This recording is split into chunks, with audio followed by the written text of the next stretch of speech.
people of Earth, good evening. Welcome to this edition 86 of Star Nation News.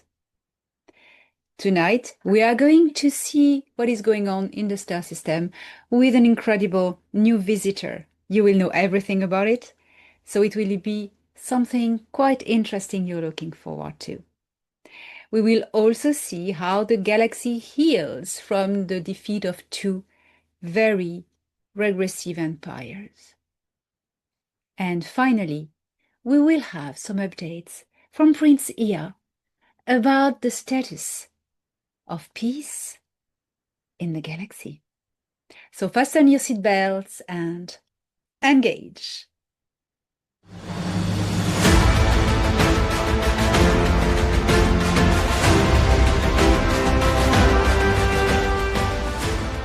On August 9, very recently, I was shown from my contact in the Galactic Federation of Worlds a close-up to an incredible object that is visiting us at the moment in the star system, the Sol system. But before I tell you exactly my impression of what I saw, I'm going to tell you a little bit about it. 3I Atlas. What is it? He is an interstellar visitor. Not exactly in the sense of visiting space rock or visiting comet, but a visiting being. It will be visible in the sky of Earth until September 2025, when it will go behind the Sun. And its orbit, counter-ecliptic, will drive him outside of the Sun, well, from behind the Sun, in December 2025. 3I Atlas will be the closest to Earth when it will be behind Sol, the Sun, around October 30th. What is it? It comes from, first, the constellation of Ophiuchus. Not that it comes from there, but it arrives from there. It doesn't originate from there. It is a very, very big object. It's actually between the orbits of Mars and Jupiter. And its size is about 6 miles or 10 kilometers wide, on about 50 kilometers long. Big to us, but not that big when we speak in terms of distance in space. This object is about several billion years old.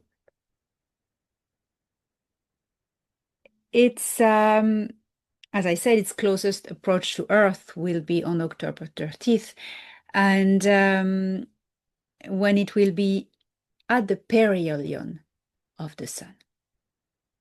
This object is an explorer.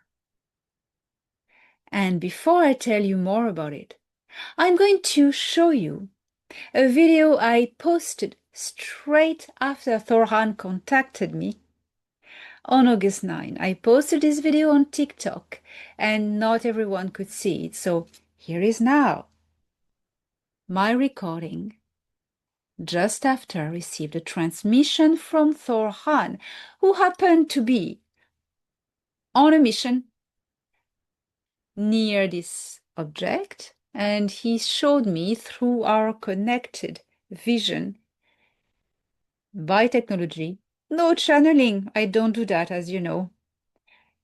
He showed me something very interesting, so here is the video I am sharing with you. Oh my gosh, I was shown just right now the interstellar object 3E Atlas up close. It may seem incredible, but I am an ET contactee. My name is Dานาน, and I have been abducted at 9 years old, rescued by tall, blonde, Nordic-type extraterrestrials working for the Federation of Worlds, Galactic Federation of Worlds. Okay, they have an implant there's an implant in my head that allows me to communicate with them like a walkie-talkie. And also the threads of this implant are plugged with my nervous system and my optic nerves, so we can exchange sights. You know, I can see through my contact's eyes and he can see through mine. He was my contact. Thorheim is his name. He's a Pleiadian. He is a high commander, and he has sometimes is going for a trip in space in the star system. Anyways, he was on board a scout ship of the Federation, and he contacted me and he said, "Hey, guess what?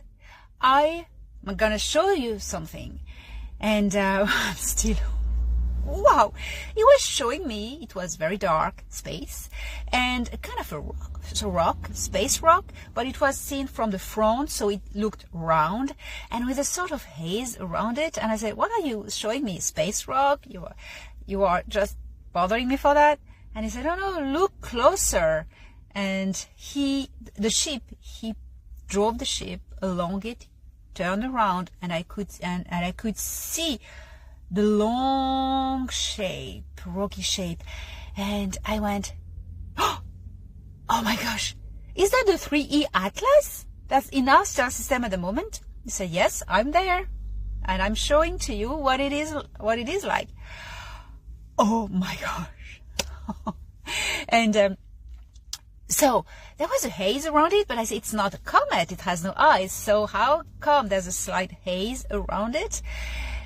And he said, "Look closer, I'm going to show you through the haze." And it was a rocky, very, very long, like Oumuamua, same type of thing. And when the ship got closer, the haze dissipated. And it was a holographic shield. The haze is a holographic shield that when you try to remote view this thing or to try to take photos from outside or from the Earth, you see a space rock, but if you go through the holographic shield, you see the actual spaceship. It is a transport cargo. So I could see little windows on the side, and it was not lit up, all dark. And here is what Thorheim told me. There is no pilots, no crew in it, nothing.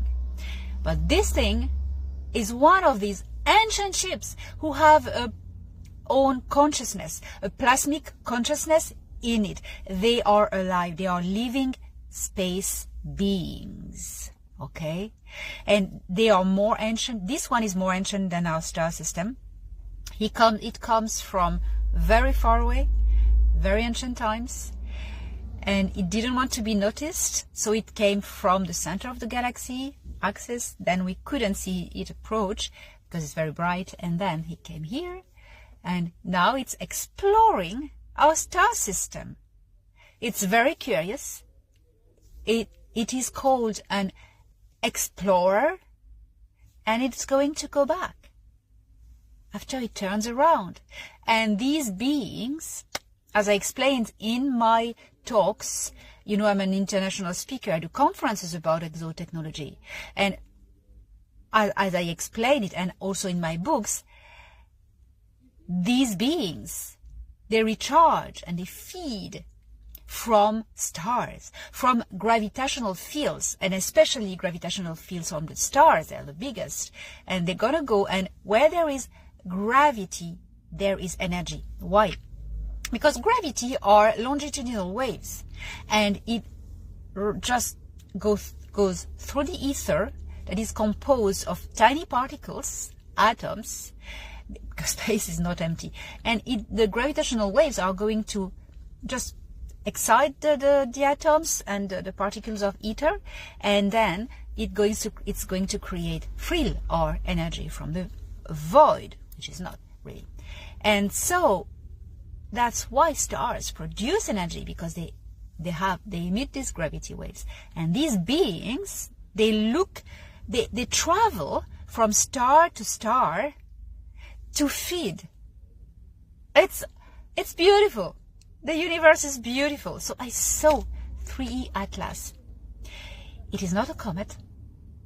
It is not a space rock. It is a ship. I wouldn't say a ship. It is a being. It's alive. And it is positive. It is very wise, very ancient. These beings live out of linear time. So for them, time is nothing. And it's very kind. It's very nice.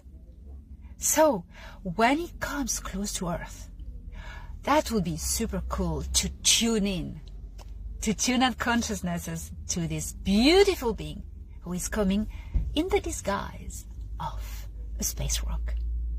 So be ready for extraterrestrial contact. This is beautiful. So I'm glad I could share this with you. Keep tuned, and the universe is amazing. Yes, we've understood it. This being is called an explorer. This is their kind. They explore planet and star system and they gather information. So it is a spaceship, oblong, like cigar shape, which has a holographic shield, this haze that we see that is abnormal for a rock. Usually hazes are around comets, who are blocks of ice coming from the Oort cloud and melting down as it approaches the sun. But this object comes from outside of this star system. And if you remember well, High Commander Kira told us also who can come through the plasma shield of the star system and what cannot. There are a tremendous number of interstellar objects, all moving more or less along and around the galactic plane. The ether is also filled with all sorts of particles, with denser zones alternating with thinner zones in an illogical fashion. Often, objects intercept each other. Fortunately, our planetary systems are well protected by the plasma shields of our stars. A star's gravitational torsion field extends to a limit proportional to its mass-to-velocity ratio. As with a spaceship, the torsion field creates a plasmic shell that prevents interception with other objects. Your comets, they originate from within your star system, specifically from the ice ring that you call the Oort cloud. Interstellar objects need to pass through the plasma shield. This is an exception, as passive objects are usually diverted from the plasma shield by galactic gravitational currents. Though rare, it does happen that a natural object passes through the shield. Unnatural interstellar objects, such as spaceships, are most likely to pass through because they have their own torsion field. You can have spaceships that look like rocks, either for camouflage or because it is a particular way of doing things for some cultures. The Zenate are masters at it. The Intergalactic Confederation does that a lot too. These objects may be abandoned or remote probes sent by a mothership somewhere out there. They may also carry a crew or be inhabited by a consciousness. Yes, living beings. The plasma shield is something that shields this star system from any space rocks, space particles, because this star system is going high speed on the ecliptic of Nataru, this galaxy, and we will be bombarded all the time.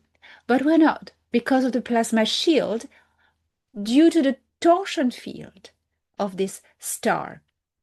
Every star generate a torsion field, which is an electromagnetic field that bends space and time, and that is something quite impenetrable. The star system has such a thing, generated by the star. So then, what can pass through? Only technology and objects that are artificially driven through the plasma shield with engine, and which has also, of course, a torsion field to shield it from plasma and from radiations. So this thing is coming here. And this being feeds off the gravity of the stars, of planets, of course, but they don't get a lot from planets. They get a lot from the gravity longitudinal waves generated by the stars. It also boosts them on their course. They arrive and they bounce and accelerate from the gravitational fields of the stars. This being is a plasmic consciousness. It is positive, benevolent, and does not want to interfere or interact with living beings in the star system or anywhere else. They are explorers. They are not interfering beings. They're just curious and they gather information. They are not, absolutely not, a threat. Of course, the deep state on Earth that is remaining a bit tries to any occasion to plug the fake alien invasion.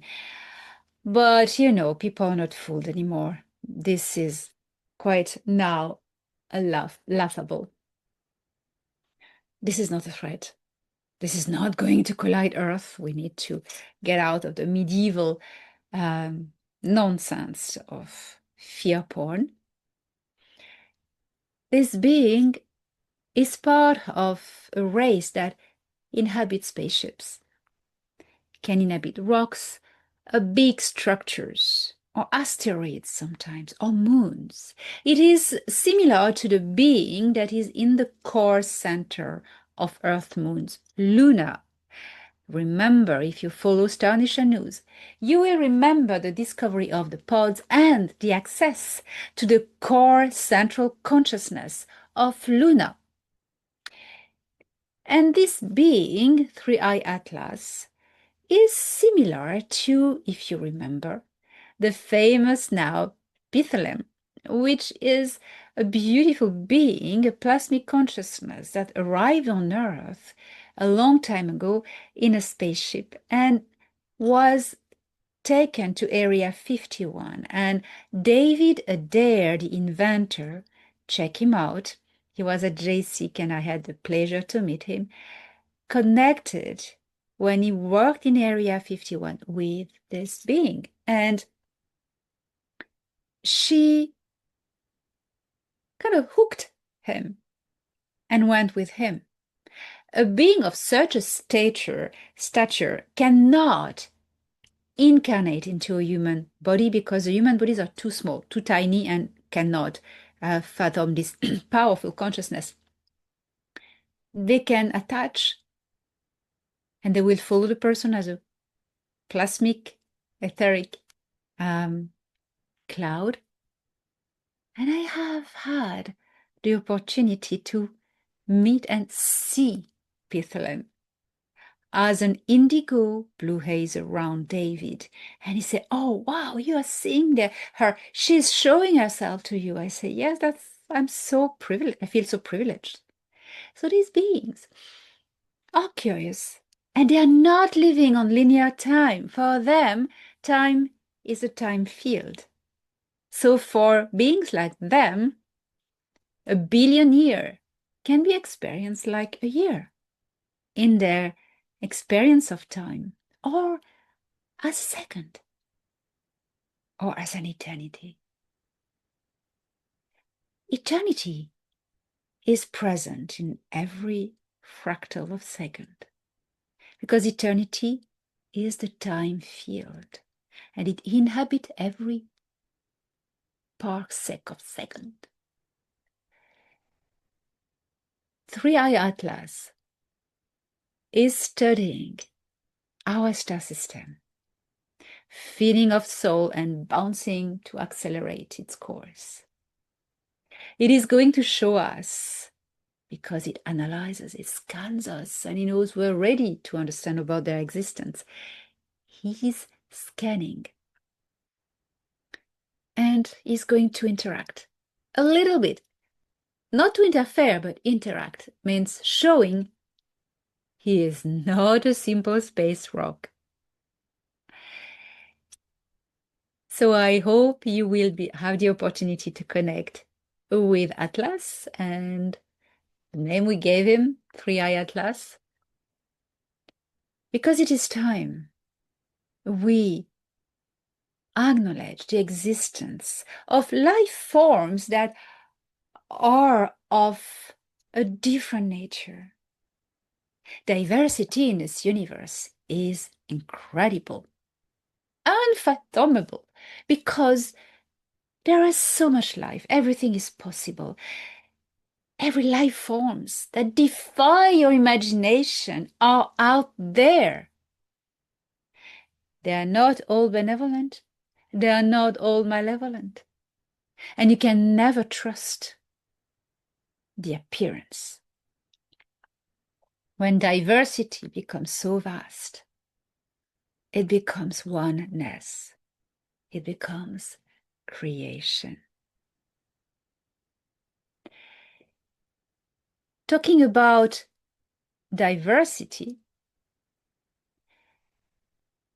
I want to inform you on the different types of Nordics. Very quickly, I will go over this in my webinar upcoming on August 31st in details.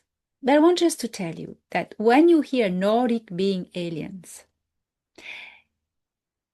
it's not because they are tall blonde that they're nice. Aldebaran hosts a very, very negative faction of humans who are related to the Anachim. They were involved in the German secret space programs. They've helped the Sikar Empire and the Nazis, for instance, and so the Altair and Achori. Also, in the Alcyon star system in the Pleiades, human-looking ETs have also collaborated with the dark factions on Earth and the deep state. The Tal Shiar. All of these people are also humans. It's like on Earth. It's the same in the galaxy. There are people, service to self, service to evil, and there are people, service to good, to love, and to others. And so is creation. The duality exists everywhere, in everything. This is the cosmic alchemy of creation. In the star system, we are finally soaring to the stars. The moon is already inhabited. Mars is already inhabited. You don't know about it. But Mr. Musk is in charge of catching up the gap of knowledge between what is really going on Mars and that you don't see. Can you see Mars from here? No, you can rely only on photographs that you are fed with. What's really going on Mars? A terraforming. Cities prepared for the new colonies coming soon to Mars. 2027.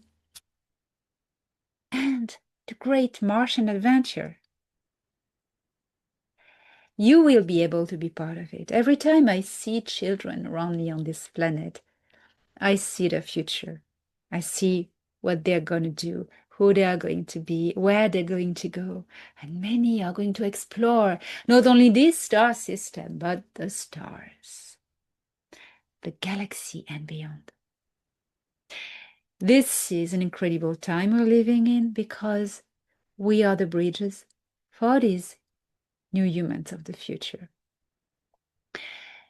In Nataru, also healing from the defeat of the Sikar Empire and the Nebu, that is dealt with. Let's see that first. Chronologically, the Nebu Empire was settled in the Orion Zone. The nebula is now being dissected, analyzed, studied, searched by the Federation because they are finding all the great technology, understanding that technology, that culture, and it's now a big field of research. And it's very interesting. They're finding a lot of technology hidden in the nebula, and you have these pairs of artificial stars, these binomes of artificial stars, were artificially created to store hive consciousness and plasmic technology. The Greys were very advanced. Well, when I mean the Greys, I mean the Nebu. The Greys are not all nefarious people. They are, they are called by the galactics, the nations, the star nations, the Do. Do means Greys. The Do, or Greys, formed a Nebu Empire in the Orion Zone. That's what we've been dealing with since the Orion Wars and up through to 2021, when science officer Denethor managed to crack the code of the hive. The star systems in the Orion Zone are healing. They are being re-terraformed. The original planetary hives where the Do were living are being reformed. And they are given a second chance. They reset to a new start. There is no more empire. Because what the Nebu from the Eban from Betelgeuse had done was to create a super hive queen by merging the planetary queens of different Do cultures. Now the super hive queens has been put down, dismantled, destroyed by the Federation, and now the planetary hives have reformed under the supervision of the Council of Al-Nilam, or Council of Zagara. And the planets that were assimilated by the Nebu are now reformed, re-terraformed, and the ancient cultures from the Orion Wars are invited to go back to their home world. But first, they need to work and cooperate at the re-terraforming of their worlds to make them livable again, atmosphere, structures, cities, for colons to arrive. And that is what is happening as well in the Lyran zone, in the Man system notably, but not only. There are over 60 star systems in the Lyran zones that were ransacked by the Siccar Empire and were dependents of the empire. But now they are reassigned back to their original cultures. But that's a long time ago. So, the Lan, the Ahil, the Tali, all these people are invited to go back to their worlds. But same as in the Orion Zone, they must first work in cooperation with the Federation and the Intergalactic Confederation at re-terraforming their worlds back to the original state, the original template. The Intergalactic Confederation did the same to Earth, Ki, 65 million years ago, when they found Ki, and it was already taken by reptilians, still from Alpha Draconis. Same story, except that the Naga, the culture that was there, didn't assimilate any local culture because it was hundreds, million years ago. Earth was still at its beginning. The Cedars re-terraformed it to give it a chance. And that's what they do. So it's very, very lucky we are all working together to reconstruct what was destructed. And on these matters, I'm going to invite you to listen to Anachprince Ea about diplomatic galactic peace.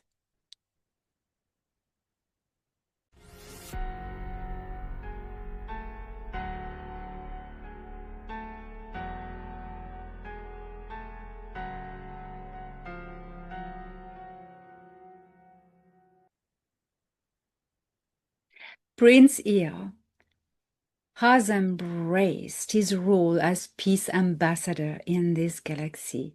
After the defeat of Enlil, Anu has now acquired a sense of freedom and peace. This old karma is gone. Anu once owned nearly the whole galaxy, I'd say 2/3 of the galaxy, even more. 3/4, let's say, to be more precise. And with time and wisdom, he's given up on trying to be this young, impetuous emperor who wanted to conquer creation. He's receded territories to people who wanted them. And now, I would say the Anak Empire is not as powerful as before, but it is still very powerful since it has joined the Galactic Alliance and made of it the United Galactic Alliance. Well, things have changed. The balance have shifted, tilted in this galaxy, and now everything is balanced. And Ea is embracing his role of seconding his father Anu, Anuatara, the emperor. Ea, who has his headquarters on the Nibiru mothership, it's not a planet, is residing on his mothership in the lower atmosphere of Jupiter, just in the clouds. And he is from there because, Nibiru moves sometimes into this solar star system, but because he stays there, because we still have some work, him and I, to do here on Earth. But from there, he comes and goes to different missions. He uses these Federation cargo ship transporters that can teleport from one point to the other. It's quantum transportation. These cigar-shaped ships who have these little windows. They can welcome scout ships and other ships inside, and they use quantum transportation to go to other places in this galaxy. Ea is thrilled to have embraced this role of peace ambassador of the Anak Empire, mediator for peace in Nataru. Is very well respected wherever he goes. People fear him because he is very, very powerful. Very powerful. I remember Thorhan once said to me, "But you really know who Ea is?" And I went, "What I think?" He said, "No, but you really know who he is?" I said, "Come on, say." And he said, "Ea has become a cosmic alchemist. And he is the most powerful being in this galaxy after the 9. So I wouldn't really challenge him too much. He has proven to just do what he says. From Ea's eyes, because we're always connected, I can see sometimes the cultures he's meeting, species, races, I never could think it exists, It's incredible, everything that's out there. Incredible. And he's finding compromises. He's helping as a mediator cultures who cannot find a common ground for agreement. So he's going to go there and study this culture and meet them separately first. He's done the same with the Arek, you remember. Thanks to him, the Arek have left us alone, Is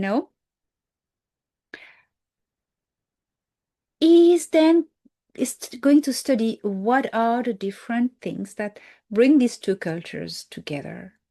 And he's going to work on that and bring them together and say, hey, now you need to let go of what divides you, upon which you cannot find agreements. Just let this go and focus on what do you have in common? Can you work together? to build something on it, something new. And that's what he does. This is wonderful. AI is a great, brilliant mind, and he's a fantastic, beautiful heart. His mission as an immortal is moved by love. Compassion is the higher form of love. It's the cement of creation. It is what binds the universe together. It is what makes the creation work. And Ea knows about these things. And he's devoted for the whole infinite length of his immortality to this quest, bringing balance, love, peace, and harmony.